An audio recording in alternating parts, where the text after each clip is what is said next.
queria compartilhar um pouquinho mais daquilo que Deus é capaz de fazer na nossa vida. A igreja, meus irmãos, que é o tema proposto nesta noite, nunca foi e nunca será esse prédio bonito, confortável, mas a igreja somos nós. E é por isso que o Senhor nos faz meditar o que é uma igreja e por que eu sou a igreja de Cristo. Eu gostaria que você pudesse abrir a tua Bíblia em Efésios capítulo 5, verso 27. Eu quero trazer um abraço também da primeira igreja batista em Umas a todos os irmãos, dizer aos irmãos, trazer as felicitações por mais um ano de existência. Que Deus os abençoe muito e que os irmãos continuem sempre proclamando a santa e bendita palavra do nosso Deus. Efésios capítulo 5, versículo 27. Efésios capítulo 5, verso 27. Amém? Para apresentar a si mesmo igreja gloriosa, sem mácula, nem ruga, nem coisa semelhante, porém santa e sem defeito. Baixe a cabeça, feche seus olhos. Deus, nós queremos muito, Deus, e necessitamos muito que o Senhor continue falando ao nosso coração. Queremos agora, Deus, que o Teu Espírito Santo tenha total liberdade para agir, para atuar, para falar aos nossos corações. E que a Tua palavra, Deus, que é poderosa, venha mostrar verdadeiramente qual é o propósito do Senhor para esta igreja na cidade de Itaúsu. Que ela continue sendo sal e luz. Que ela continue, ó Deus, ganhando almas para o Senhor, para a glória bendita do Teu nome. Nós te agradecemos e te louvamos. Em nome de Jesus. Amém. Irmãos, essa semana foi uma semana muito intensa. O pastor Martim ligou para mim e disse: pastor, está tudo bem? Tua voz está bem? Está boa? Falei: agora sim, pastor, 100%. Mas eu passei quase que uma semana sem conseguir falar direito. E graças a Deus estava orando para Deus me recuperar, para poder estar aqui hoje com os irmãos e compartilhar a palavra do nosso Deus. O texto que lemos aqui, meus irmãos, ele é muito forte. Muito forte. Porque quando falamos sobre igreja e pensamos no que é a igreja verdadeiramente, a palavra de Deus diz que nós devemos nos apresentar como igreja gloriosa, sem mácula, nem ruga, nem coisa semelhante, porém perfeita. É interessante que nesse texto Paulo faz um contraste entre casamento e o relacionamento de Cristo como igreja, mostrando assim que a igreja deveria viver sem mácula ou ruga. Eu estava olhando essa palavra mácula, ruga, no original grego do Novo Testamento, e ela vem traduzida como amonos, um adjetivo. E quando a palavra é empregada nesse texto, ela está dizendo: olha, sem mancha, sem mácula, imaculada, sem culpa, sem erro, sem defeito, perfeita. Na Septuaginta, essa palavra amonos, é traduzida a palavra hebraica tamim, que significa completo, intacto, perfeito, sem mancha. E essa mesma palavra tamim, para você ver como isso é sério, ela era utilizada no contexto sistêmico de sacrifício para descrever as vítimas que deveriam ser sem mancha ou sem nenhum defeito. Ou seja, quando Deus fala da igreja sem mácula, sem ruga, uma igreja que possa se apresentar diante de Deus de tal forma que Deus se alegre daquilo que ela está fazendo. E é esse o desejo, tem que ser esse o desejo no nosso coração. A glória da igreja resulta, meus irmãos, da pureza contida e recebida de Cristo. Quando a Bíblia fala sem mácula, ela diz: desfaz toda a possibilidade de contaminação, ou seja, sem nenhuma mancha. capaz de tirar o brilho da glória de Deus, da igreja do Senhor Jesus. Alguém certa vez disse uma verdade, que a igreja é a maior força de toda a terra, e é verdade. Você pode ir em qualquer lugar do mundo, você vai ver duas coisas. Uma delas é bar, tem muitos, e sem dúvida alguma, uma igreja. Alguns até brincam, igreja e Bradesco tem em todo lugar, né? E aí tem gente hoje reclamando, dizendo assim, pastor, mas como tem igreja nos lugares? Quantas igrejas tem umas? Quantas igrejas tem aqui? Pastor, mas é todo dia abrindo igreja? Não deixa abrir igreja. É melhor abrir igreja do que um bar que destrói famílias. É melhor abrir igreja que prega o evangelho, que anuncia a palavra. É melhor ter igrejas. Mas uma das coisas que nós não podemos confundir, irmãos, é que igreja é prédio. Porque a Bíblia diz que um dia não ficará pedra sobre pedra do que está aqui. A igreja é muito mais do que prédios. Outros confundem igreja com denominação. Ah, pastor, a minha denominação é melhor. A placa da minha igreja é mais séria. Outros confundem igreja com uma filosofia de vida, com um modo de pensar. Outros confundem igreja com um clube social, que ela vai aos final de semana e ali ela tem um momento de relacionamento. Alguns líderes defendem a ideia que a igreja forte seria aquela igreja que desfruta e se aprofunda na palavra de Deus, mesmo que ela não cresça. Porque alguns dizem assim, Deus não quer quantidade, mas Deus quer qualidade. Outros já têm um pensamento diferente. E outros dizem assim, olha, não se importe com o estudo bíblico, o importante é que ela cresça. Que não precisa de qualidade. Os dois pensamentos são opostos e os dois são errados, porque tanto a igreja precisa de um aprofundamento bíblico, como também ela precisa de crescimento, porque Jesus nos deixou aqui para crescer, para avançar, para ganhar outros para Jesus. E se nós não pensarmos em quantidade também, nós estamos indo ao contrário daquilo que Jesus nos ensinou. Mas quando pensamos em construir uma igreja, nós vamos fazer uma análise, o que é que nós estamos construindo? O que os irmãos pensam aqui para o futuro? Ah, pastor, nós pensamos numa igreja do futuro, nós sonhamos com uma igreja do futuro. Eu estava olhando algumas estatísticas que me deixaram um pouco assustado do que se diz respeito a isso. Estima-se que haja hoje, apenas no Brasil, entre 30 e 40 milhões que um dia frequentaram alguma igreja evangélica. Há uma outra estatística que me deixou assustado também, que uma igreja de 10 anos, quantos anos a igreja está fazendo aqui, pastor? 2 anos. Novinha, né? Uma igreja de 10 anos que manteve a média de 200 membros. Ela viu passar no seu hall o dobro deste número. Ou seja, 400 pessoas que passaram por essa igreja e que hoje estão desviados e fora da igreja. A porcentagem de desviados que retornam à igreja não passa de 10% no Brasil.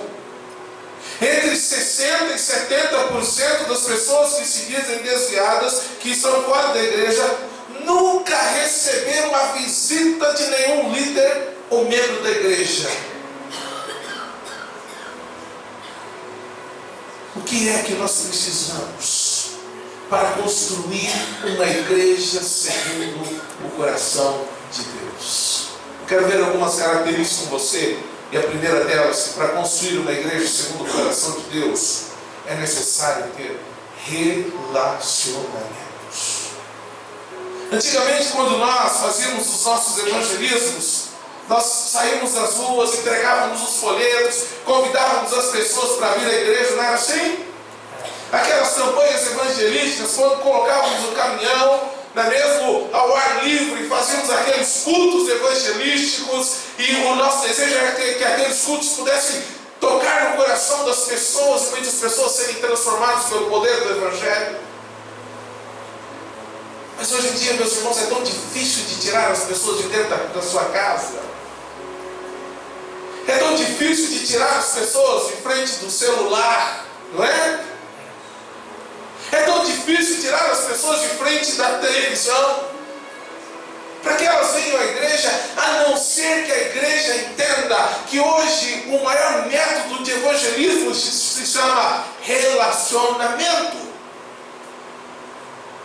Quando nós nos relacionamos, veja que Atos capítulo 2, verso 42, e perseveravam na doutrina dos apóstolos, na comunhão e no partir do pão e nas orações. Irmãos, ninguém constrói nada sozinho. Os pastores aqui não construirão essa igreja sozinhos. Sabe por quê? Às vezes eu fico pensando, por que eu vou comprar em uma loja em umas? Às vezes não é nem pelo preço. Eu não estou comparando isso à igreja, para que você entenda só o que eu quero te dizer, tá bom? Mas quando eu vou comprar em algum lugar, não é nem pelo preço, eu vou muito mais pelo atendimento que eu tenho. Ou alguém aqui gosta de chegar em algum lugar e ser mal atendido? Alguém gosta disso? E eu tenho certeza que se você for mal atendido, uma das coisas que você não faz é voltar àquele lugar. E olha, meus irmãos, quantas pessoas entram nas nossas igrejas e eles saem sem ao menos alguém dizer para eles: seja bem-vindo, Deus te abençoe, que bom que você está aqui, você é muito importante para Deus. Eu já fui em igrejas nas férias que eu cheguei nessa igreja, sentei no banco, saí da igreja, ninguém perguntou meu nome, ninguém perguntou quem eu era, ninguém perguntou de onde eu vinha, ninguém me deu um sorriso e ninguém me deu um abraço. E eu digo para você acha que a pessoa voltará para a igreja de novo? Um dos nossos grandes problemas se chama relacionamento. Irmãos, nós vivemos num mundo carente de amor, de carinho, de cuidado. Quando uma pessoa decide sair de sua casa para vir à igreja, o que elas querem é receber o que elas não têm no mundo: o amor. Amém. Mas às vezes a gente está tão preocupado com as nossas coisas internas de igreja, que a gente se esquece de que essas pessoas precisam ser amadas, que essas pessoas precisam ser constrangidas, não pela estrutura, não pelo louvor, mas pelo amor, pela atmosfera de amor, pela comunhão que contagia a vida das pessoas. E isso, meus irmãos, a igreja precisa viver. O que diferencia as igrejas? Pense bem antes de você responder. Pode ser que de repente o que faz a pessoa ir a uma igreja é porque ela fica mais próxima da casa. Pode ser que é por causa da pregação do pastor. Pode ser porque seja por causa do louvor que a agrada. Mas se você meditar bem, você vai entender que as pessoas voltam à igreja pela forma como elas foram recebidas. Se tem uma coisa que a igreja precisa amar, irmãos, é pessoas. Nós não fomos deixados aqui para amar as coisas. Nós somos deixados para amar pessoas. Uma vez nós fizemos uma experiência na igreja que eu era seminarista. Antes disso eu conversei com o pastor e eu chamei um amigo seminarista que ninguém conhecia na cidade e disse para ele: olha, vamos lá para a minha cidade, eu gostaria que você fizesse algo. Ele falou: tá bom, vamos, aceitou o desafio. É uma igreja muito bonita, grande. E nós pegamos uma roupa suja, rasgamos aquela roupa e eu disse para ele: olha, você vai sentar lá na frente da igreja. E lá na frente você vai pedir para as pessoas que chegarem, porque nós já havíamos combinado antes, alguma coisa para comer. vai pedir água, vai pedir alguma coisa. Você dá um jeito lá, faz de conta que você é uma pessoa que necessita da ajuda dos irmãos da igreja. Foi impressionante. Uma hora antes ele estava sentado lá na frente. E as pessoas entravam com um prato de salgado e ele dizia: ô moço, por favor, me ajude, me dá um salgadinho. Os irmãos olhavam com a cara feia, entravam para dentro correndo, porque poderia ser um bandido. E assim foi. O culto começou e ele entrou na igreja. E ele sentou lá no último banco. E as pessoas da igreja começaram a ficar incomodados com aquilo. Ninguém foi ao lado daquele rapaz para abrir a Bíblia, para conversar com ele e para dizer: olha, seja bem-vindo em nome de Jesus. Ninguém. Ele ficou lá no canto sozinho. E aí eu trouxe a palavra. Quando eu estava no final dela, eu apontei para aquele rapaz e disse: eu gostaria que você viesse à frente. Entreguei o microfone para ele. Os irmãos só faltaram pular em cima de mim. E ele disse: olha, eu estou até agora esperando o salgado que uma pessoa disse que iria levar para mim. Aquele rapaz recebeu tanta promessa que não foi cumprida na frente da igreja. E aí eu disse: irmãos, esse aqui é um seminarista que veio comigo hoje para mostrar à igreja como nós tratamos as pessoas que precisam do amor de Deus. Ah, meus irmãos, como a gente perde tempo em não amar pessoas. Como a gente perde tempo em não ser igreja, em não viver o amor, em não viver essa comunhão que é capaz de contagiar a vida de outros. Como a gente perde tempo quando não cumprimos o ídolo do Senhor Jesus. Veja quando Pedro e João estavam indo ao templo. A Bíblia diz que eles chegaram naquele lugar e havia um homem que há muito tempo na porta do templo pedia esmolas. Ele era um paralítico. Ninguém nunca havia pensado assim: eu vou levar esse homem para dentro do templo. Aliás, as pessoas davam míseras moedas, mas não era disso que ele precisava. E quando eles pediram alguma coisa para aqueles homens, eles disseram: olha, nós não temos prata, nós não temos ouro, mas o que temos te damos. Levanta-te e anda em nome do Senhor Jesus. Como a gente vive isso nas nossas igrejas? Pessoas que estão ali fora, que precisam ser alcançadas pelo amor e pela graça de Jesus, irmãos, e nós não vivemos esse relacionamento como deveríamos viver. E Jesus disse algo bem interessante, Mateus capítulo 7, verso 12: aquilo que quereis que os outros vos façam, fazei vós também. Jesus estava dizendo: olha, primeiro, pensar em como queremos ser tratados, depois começar a tratar os outros assim. Ah, meus irmãos, a igreja de Cristo, para ser uma igreja segundo o coração de Deus, ela precisa viver o amor e precisa viver relacionamento. Quando há comunhão entre o povo de Deus, quando há adoração, quando há proximidade do povo de Deus. Às vezes eu vejo igrejas que ficam se matando. Isso é coisa do diabo, irmãos. O diabo fica colocando coisinhas pequenas na igreja. É um falatório aqui, é outro falatório lá. É uma conversa que levanta aqui. Ah, mas eu não gosto disso. Ah, mas eu não gosto daquilo. Em nome de Jesus, nós não estamos aqui para isso.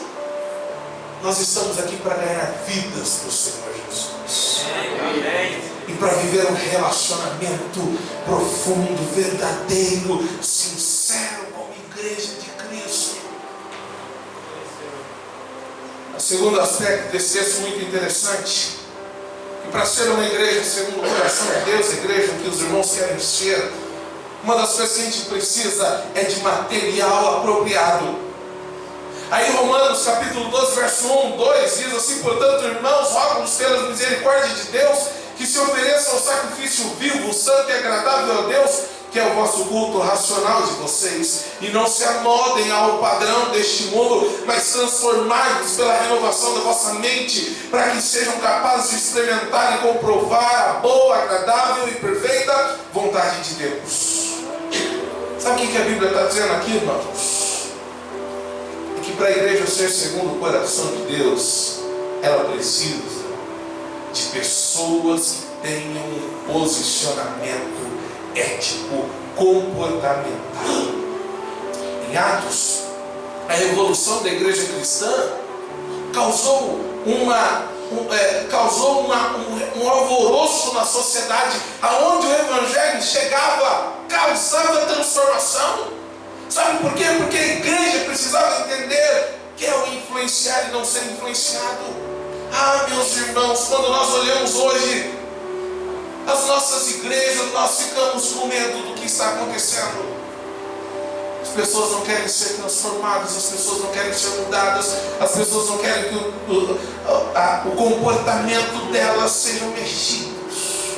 Mas se você serve a Deus, uma das coisas que Deus vai fazer com você é mudar todo o comportamento necessário.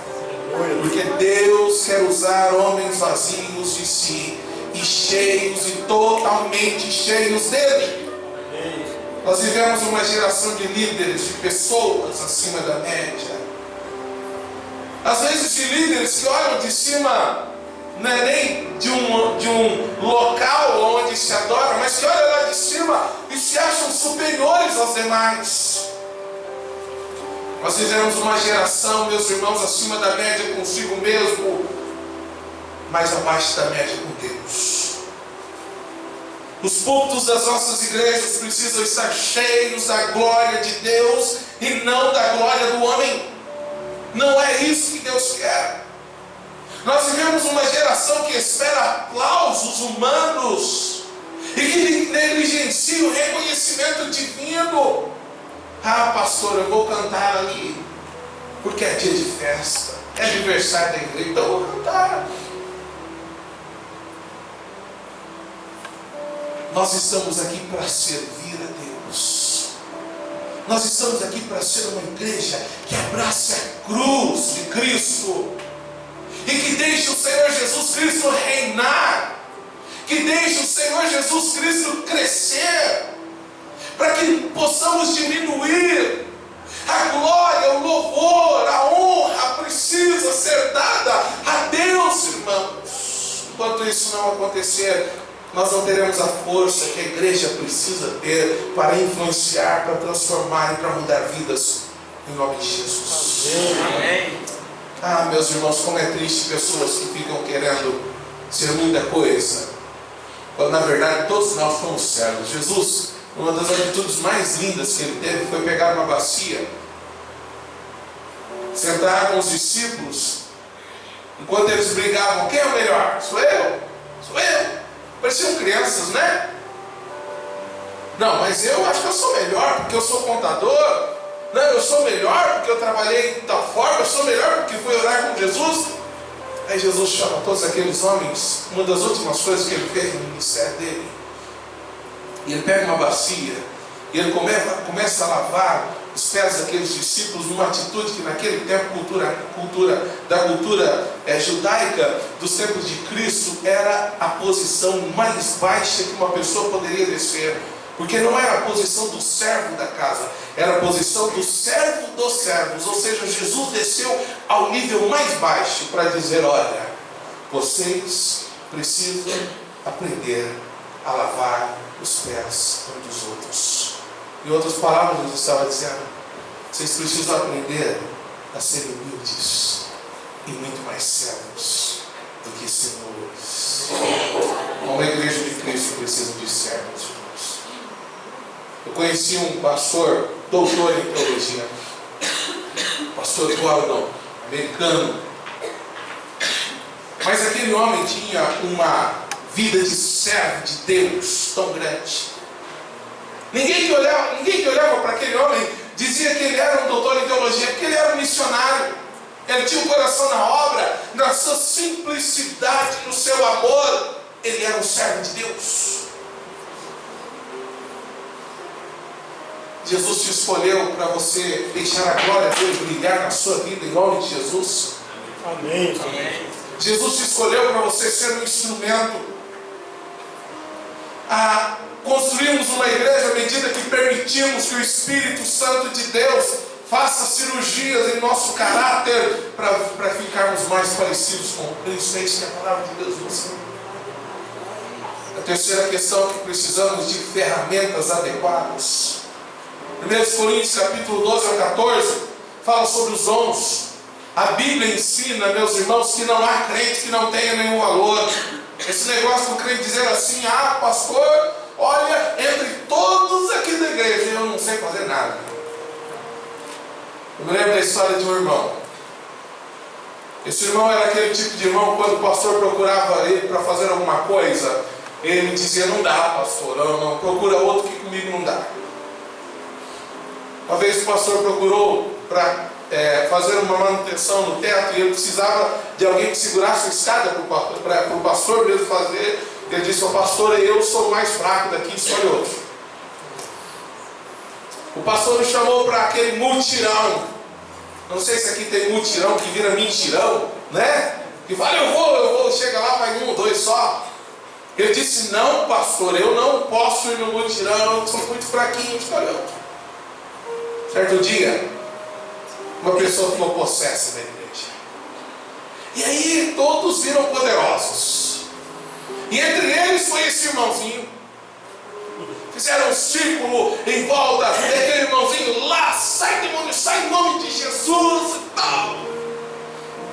O demônio olhou o pastor e falou: pastor, eu vou sair, mas eu vou entrar no mais fraco que tiver aqui. Aí o irmão olhou para ele e falou: pastor, vamos mexer nesse teto, que dia eu vou tirar, porque eu quero trabalhar, eu estou à disposição da obra, pastor. Ai, irmãos,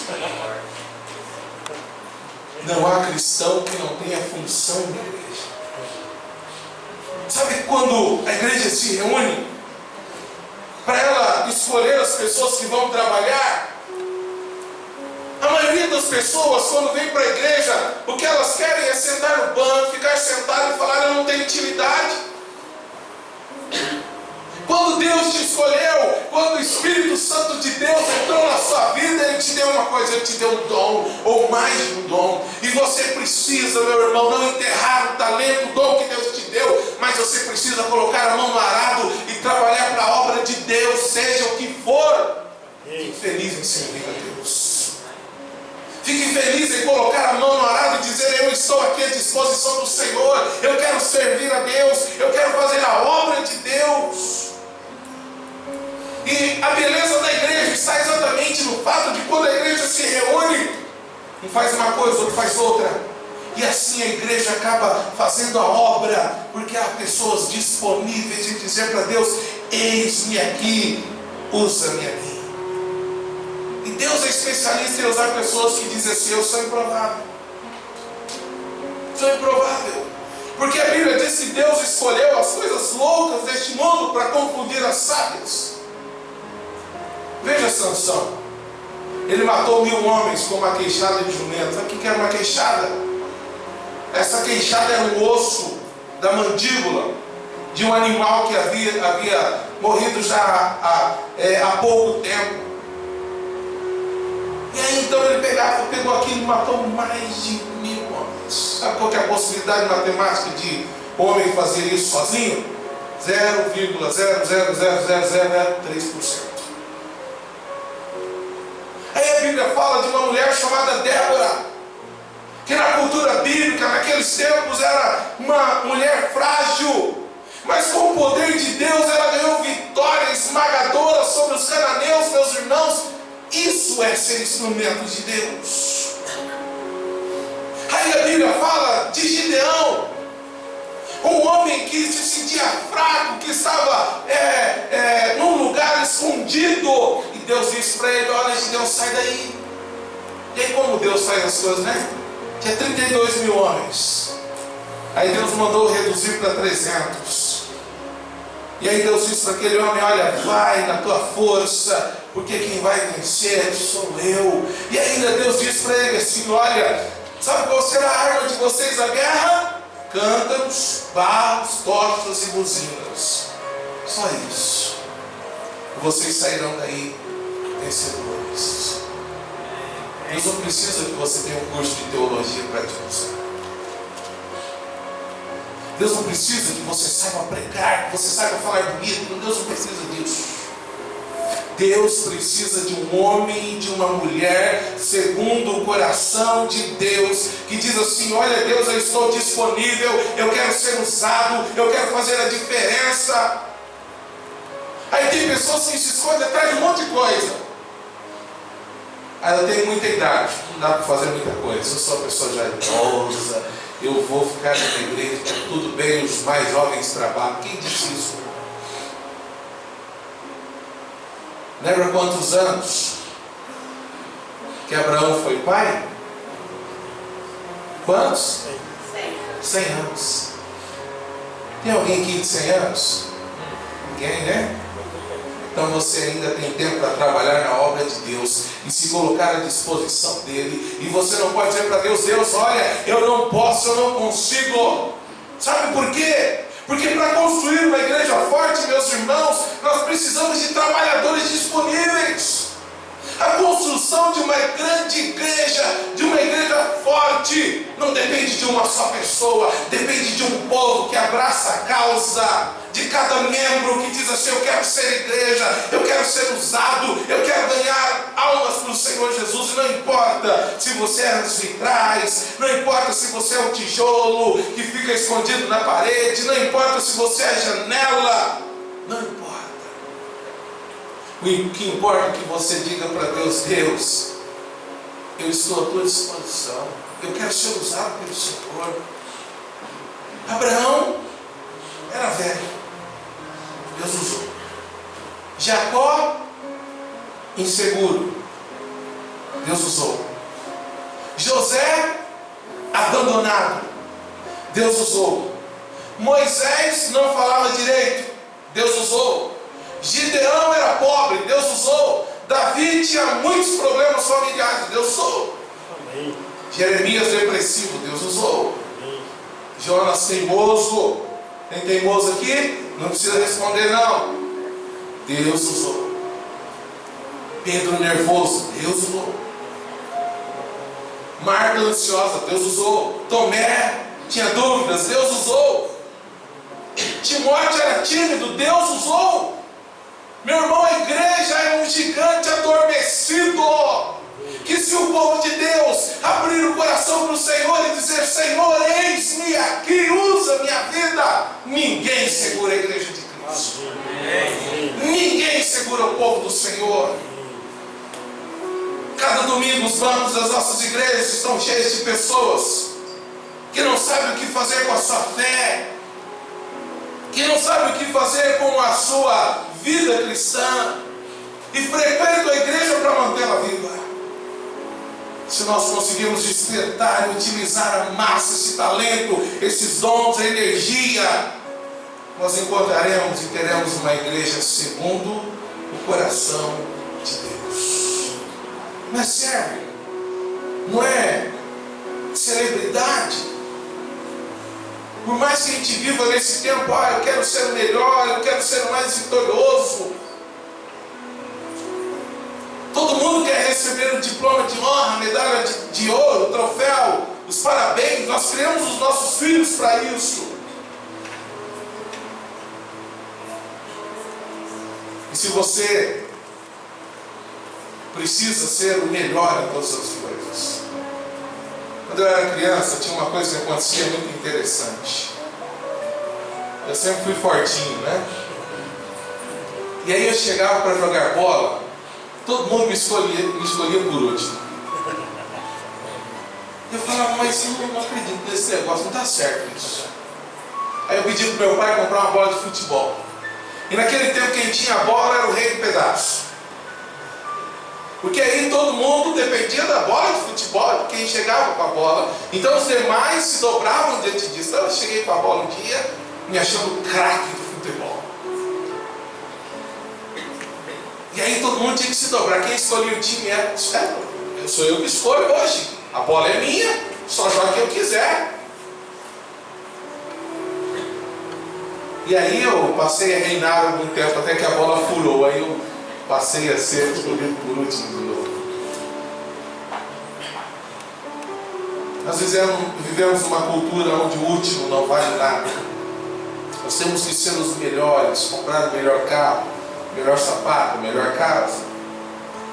Os discípulos não eram diferentes, por isso eles ficavam perguntando quem era o maior, quem era o melhor no reino dos céus. Quem será o primeiro, quem ganhará a medalha de ouro. E aí Jesus pega aquilo que para eles era insignificantes.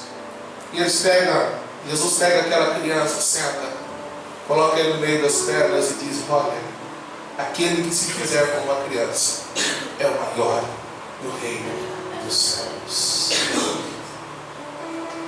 Ah, meu irmão, Deus não precisa do teu título para te usar.